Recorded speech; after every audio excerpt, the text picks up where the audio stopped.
ipapost na rin namin. Sa kanan ko, Antipolo represent, Antipolo ba? Ay, sorry na, ulit tayo. Sa kanan ko, Binangonan represent, magingay tayong lahat para kay Jans.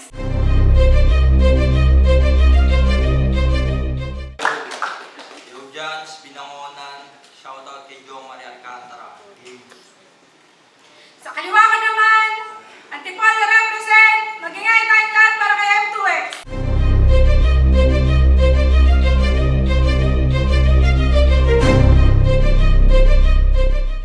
Shoutouts nga pala kay Foreman Ata, ng Foreman ng Lahatan. Tsaka sa kasama niya si Bacon. Kagabi ng babae pa kayo Ay, hindi na sila nag-cointos. Piniling mauna ni Jans. Unang banat, pakinggan natin. Yeah, round 1 game. Yeah. Ang tagal mo na bumabattle. Yung strength, hindi mo pa rin makita. Kaya lagi kang natatalo pare. Wala ka kasing galing sa palitan. Hindi. Wala naman yan sa panalo para masabing malakas ka at mabisa. Kasi kahit bigyan to ng W, this M2X, masyado pa rin mahina. M2X, pumuntos ka. Porsigim, bumuo ng punchline na haymaker. Di puro yabang lang inuuna. Ang taga naman na suntok, ano kasi Mayweather? Oo, mayabang yan. Bunggo ng bunggo. Ayun kasi pagkakaintindi niya sa body bag. Nakakaawa. Tagal na suntok, tas puro bangga. Ganyan galawan pag iyakin ka pa na bata. Oo, bata, batang pasaway. Kaya pala rap name mo dati, OG Mac. Kaya hindi ka nakikilala, papalit-palit ka kasiwak. Pero kahit nagpalit, meron pa rin kayong pagka-match. Kasi tulad ng psychedelic, sasalo ka rin ng maraming punch. Bukod sa pagpalit pangalan, pati kalaban, binibigyan ng ibang pagkakakilanlan. Sasabihin, bakit mo pinalaban to? Nakita ko lang to sa labas, nagtitinda ng basahan. Kahit tawagin mo ang tindero, parking boy, o kahit ano, sige, bigyan mo ko ng trabaho. Parang amo dahil pagtapos ito, tsak na sa akin, magbabayad to. Di pa kasi ako kilala, kaya babansagan ako niya ng kung ano at sino. Pero wag na, ako na lang magpapakilala sa inyo. Ako nga pala si Jans, si Reyna Mikropono. Akin muna, Suryan Men. Para naman may irepresenta tong siren sa susunod na taon. Sa langit lupa to na men kasi tang ina. Nung time na naghahanda ako sa membrane, nilabas intro bid ng langit lupa. Iniintay ko lumabas yung logo ng siren. Hanggang dulo wala, bad trip puta. Kanismaya, nakakagigil. Champion na lang kasi yung pag-asa, kaso R-Zone nandun na sa flip top. Ayaw lang talaga nila aminin na sa inyo walang mapili kasi lahat kayo may hina. Pansin mo ba ikaw pinagtatapat pag merong bagong pasok tapos debut nila? Tipong tinutuloy lang yung event para lang, yung tipong sinasalang ka na lang para lang matuloy yung event kasi kulang ng isa. Ang role mo dito ay maging tapakan na kontrabida. Binibigyan ka na lang ng cut para maging stepping stone sa mga may bagong papel sa liga. Teka, pansin nyo angle na bida mula sa mahina, suntok, bunggo, bata, pasaway, audimac, change name, tas lang down. Umigot lang, bumagsak ulit sa mahina, o point A to point A, ganyan ako gumawa ng round. Connect-connecta bawat angulo. Basta sa wastong sipat, letra na hanay. Pinakitaan ko lang to kung paano magtahi at welcome sa Taytay. Welcome sa Taytay, tangina mo. Pahit ka invisible ka, tapos bulbul lang kita sa'yo.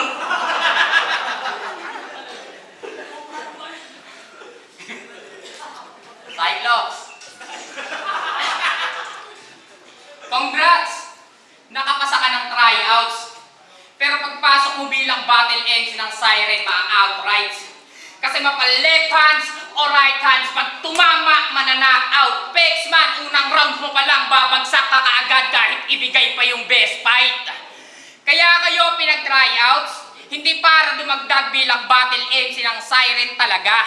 Kaya kayo pinag-tryouts, para maging nanggrata.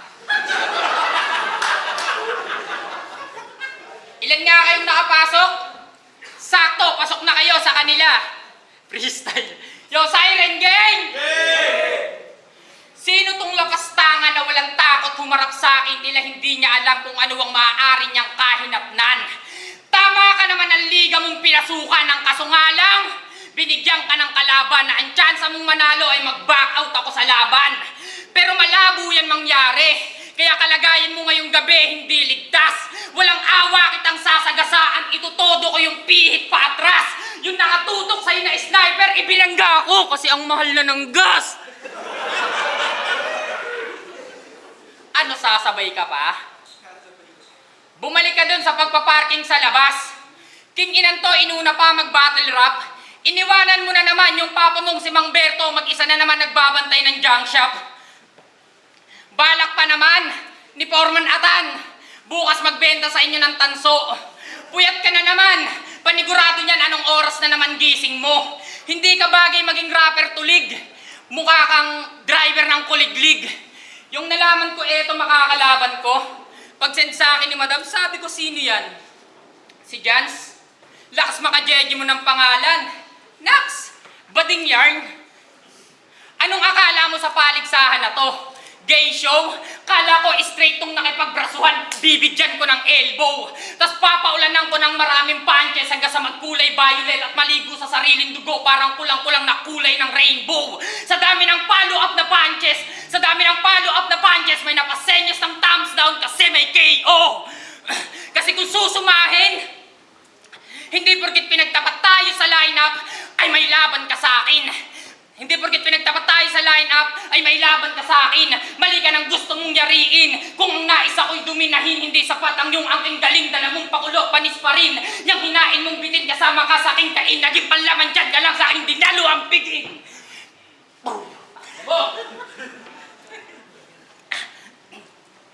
Walang kawala sa akin mga linyang pantodas. Damhin mo ang sakit, patay ka muna bago mahanapan ng panlunas.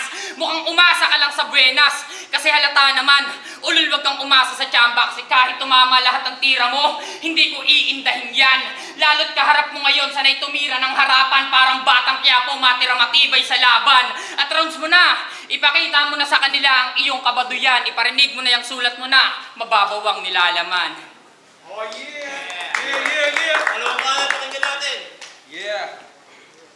Laban mo kay Archer Lap Trip, panay starter sa bakbakan. Si M2X na bad trip, nandi-distract kasi yung kalaban. Sinayaw-sayawan lang siya nung Archer, hindi na mahugot yung mga bara. Parang tinakbo ang Serbian dancing lady, biglang nawala ka. Kung akala mo nakaligtas ka na, huwag ka basta mababahala. Marksman din to kaharap mo, asintado pag namana. Ako yung Archer na pag sumayaw, putang may kasamang tala. Starfall, death of dance, pag tumama, talagang mawawala ka. Pero alam nyo ba na malupit ito mugma? Solid mag-slant rhyme yan, parang Zaki. Nirhyme niya yung kamukha mo yung nasa commercial ng Boysen. Sa patay kayo lahat sa akin, Boysen, sa akin. Nirhyme niya din yung accomplish sa punches, di ba ang galing? Ang lupit mo naman, pre. Nakakulong na sa bara yung nasa commercial ng Boysen, no? Puta, naligaw pa rin. Puro karasan kasi iniisip. Huli alambre, bote lagare, OA na battler. Ako, simple lang. Walang pugot ulo. Ako long range na sniper. Bang! Patay dapat, tas sakay agad sa kotse na Lancer. Di ko na pinatagal yung buhay, parang may 4th stage na cancer. Puro image rip, para kahit papano di masabihang boring at artless. Ipapakitang wala siyang puso, parang odeng na heartless. Dinadaan na lang sa sigaw kasi on paper pag binasak, closer ay nonsense. Samantalang suntok ko, kitang-kita, parang may offer na AdSense. May gamit pa na forfing na knuckles, tila OG na gangster, kaya doble ang damage, tas groggy na after. Ang sasapitin na sa akin itong embarrassment, di mo ko masasabayan, magkaiba tayo ng forteng na master, all in sa rhyme schemes, labas ng multi sa baggage. Dito tulad nung kay GL na Tongjin at lighter, hango to sa mga banat mo tapos onting adjustment para lang malaman mo na marami naman palang pwedeng itugma sa Boysen at punches. Basic punchlines at rhymes, standard yan sa pagsusulat. Aralin mo yan tapos lagyan mo din ng konting gulat. Di lang basta sulat, gawan mo rin ng sariling hulmahan. naintindihan mo sana magkaiba, isa lang ang tugma sa isa lang ang tugmaan. Archer daw, love treat. Archer ka ng archer, putang ina mo, nagbabanggit ka ng adik. O di ba ang kulit pakinggan? Yung mga sinasabi niya walang saysay, yung makikinig at tatangkilik lang dyan ay yung mga ulong walang laman. Puro recycle material yung ini-speech. Yan yung nakapaloob sa verse mo, ganyan pagbasura mag-isip. Walang sariling estilo, walang pagkakakilanlan. Yung gawa mo pwedeng ihambing sa produkto ng China kasi walang kasiguraduhan. Walang katibayan, 100% na may pinaggayahan yung gawa niyan. Timbog ka sa ganyang galawan, hindi ka makakalusot. Oo, hindi ka makakalusot. Kahit mas marami kang butas sa pwedeng i-angle sa akin kung susumahin. Kasi nung research ko yan, para hanapin kanyang mga battle, wala ako nakita miski isa, kaya di na ako nagpakahassle. Tsaka naisip ko, ba't ko hahanapan yung wala? Eh wala ka namang sinabi sa akin. Gets mo?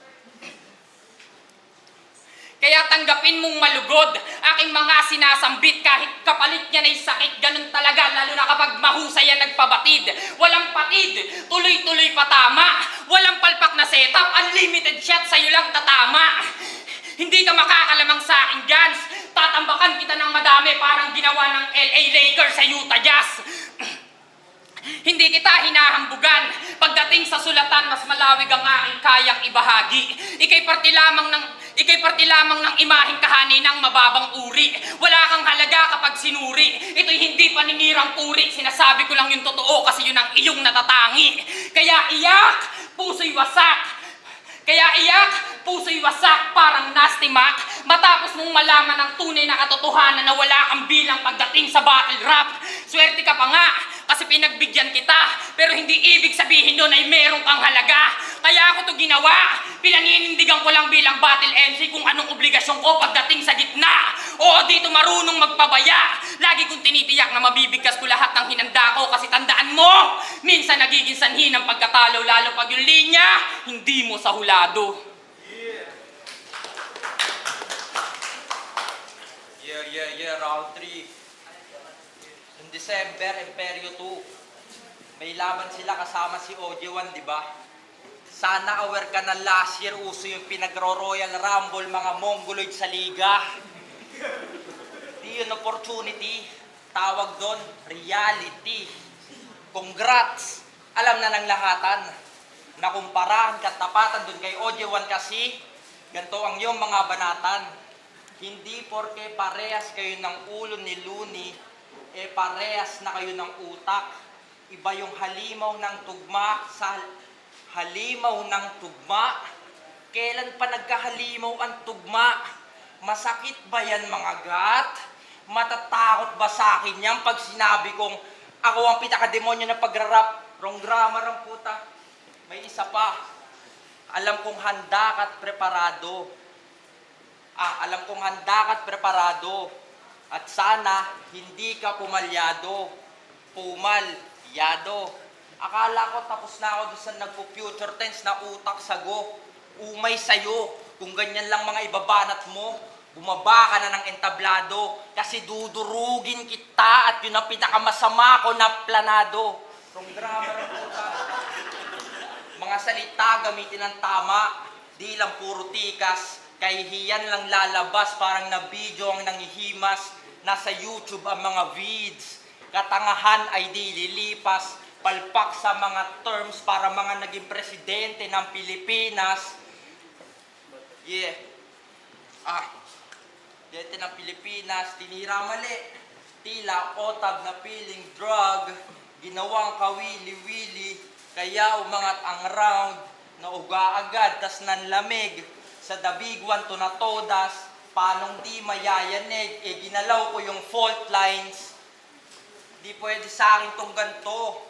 Dapat yung Dave Denver na kagad, o Blaze, politikong bordado, future Robin na kagawad, pwedeng Dodong, R-Zone, idamay na rin pati yung M-Zite. Minamadali ko aking buhay.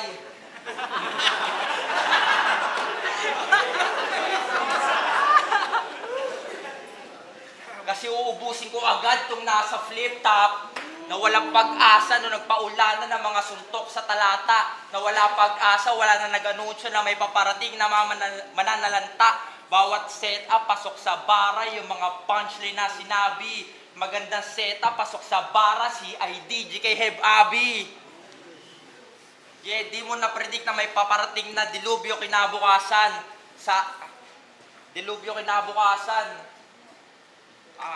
Shit. Kinabukasan. Balik. Presidente ng Pilipinas. Kagawad. CIDB. Nagbanggit pa kasi na sakop ng gobyerno, kaya pagdating sa kinabukasan nawala. Tinapaktapakan ko tong stepping stone ng walang kalaban-laban. Tinesting muna sa trono para malaman ko sa turna makakasalang. Di pa ba matatapos ang pagsubok? Tang-ina hanggang kailan? Sa bagay, bitin ako sa stepping stone, isalang nyo sa akbang baitang. Bang baitang. Yung mga sinasabi mo sobrang mali. Hindi ka nga umubra sa pangil ko tapos maghahamo ka ng bungi.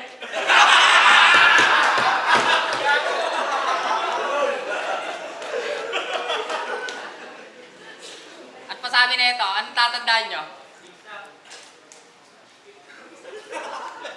Ubusin daw yung nasa flip top. Bobo talaga. Tangina mo, kakaano sa sigarilyo to. Ubus na kanina pa.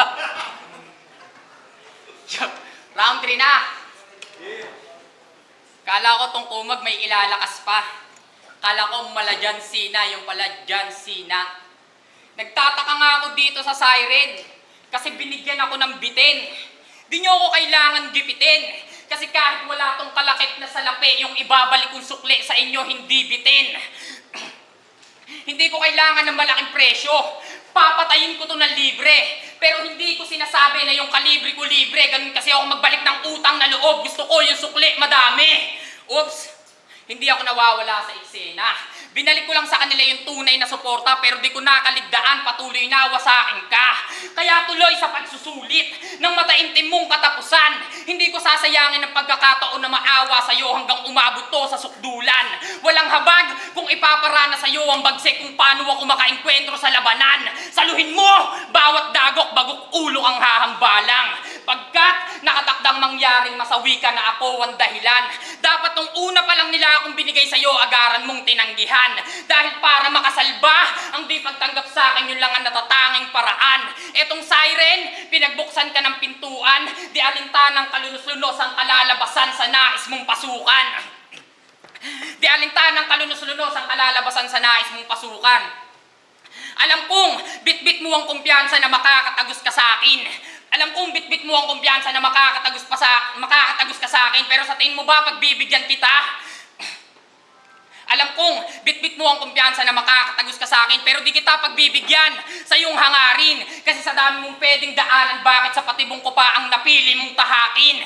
Kaya bawi ka na lang next life, baka sakali pang palarin. Sali ka ulit sa susunod kung gusto mong ma-line up, pero hindi na dito sa trono, doon ka sa teritoryo, pamalit kay Denmark.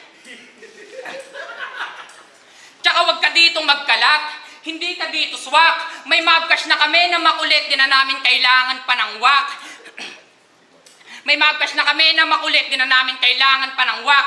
Etong cancer pinuksa ng hindi na makahawa. Nakapag-warm up na rin ako, hindi na masama. Pagkalawang kumbaga, para sumali ulit sa susunod, sa paparating na turna. Lahat ng kukontrang haharang hahandusay sa akin pagpanik. Lahat ng sasalubong sa akin, papadaus-dusin ko sa akin susuunging matarik. Sa paligsahang to, ako ang panalo mula pa lang nung una kong pagsargo. Malinis din ako magtrabaho kasi pagtapos ko sa'yo, lilinisin ko yung sandata kong nabahida ng dugo mo.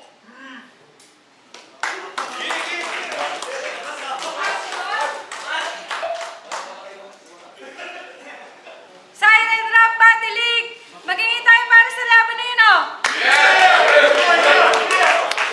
Boto ng Horado, 3-0. Magingay tayong lahat para kay Jans. Shout out sa lahat ng tao.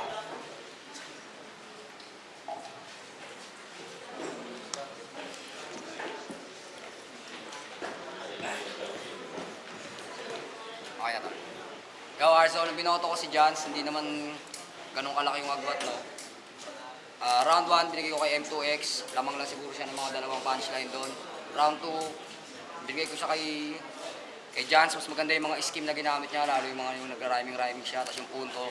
Parang mas malaki yung lamang niya sa round 2 kaysa dun sa lamang ni M2X ng round 1. Tapos sa round 3, kala ko makukuha na ni M2X yun kasi syempre sa presensya lamang na lamang siya. Pero yun nga, may mga konti siyang stutter. Tapos sa yung bandang kalahati yata nung round 3 niya is parang hindi na direct yung kay Jans. Tapos yung kay Jans, yung round 3 talagang punto per punto siya, although may mga konting stutter lang din. Pero para sa akin nakuha niya yun. Kaya round 1 and round 3 kay Jans. Lucy, binoto ko si Jans. Hindi, lakas mo boss mo. Si Jans kasi mas lamang si M2X sa kanya pag in terms of delivery. Mas may DN mag-deliver si si M2X. Ang nagustuhan ko kay Jans is yung content ng mga sulat niya. Kumbaga tumatama talaga kay M2X. And yung na-predict niya pa yung sa round 1, yung linya na parking boy, tawag mo parking boy. Tapos binangat nga sa kanya na M2X. Kaya yun, round 1, binoto ko si Jans. Round 2, si M2X binoto ko kasi mas magaganda yung linyang nailatag niya sa round 2. And sa round 3, binoto ko si Jans kasi mas nagustuhan ko yung mga sinulat niya na linya. Yun lang. Round 1 and round 3, Jans. Binoto ko si Jans round 1 para sa akin. AM2X yun, mas natripan mo lang yung baon yun. Si Jans parang nag-warm up pa lang nung round 1. Tapos round 2 yun, doon na lumamang si Jans. Nagustuhan ko yung rhyme scheme niya hanggang dulo, ang ganda nun. Ito yung mga punto. Habang si M2X ganun pa rin, hindi nagbago yung enerhiya. Pero mas lumamang lang sa content si Jans. Tapos round 3, ganun pa rin, ang ganda nung ginawa ni Jans. Tapos ko na sa mga linya, pasok yun. Ito yung, ayun, yung bago pa lang yung heavy na ipasok pa rin hanggang dulo. Ito yung fake choke. Wala lang masyadong reaction pero yung content mas lamang si Jans sa round 3. Habang si M2X parang may dun pinakamahina niyang round kaya para sa akin. Lumang doon si Jans, 2 tsaka round 3 kay Jans.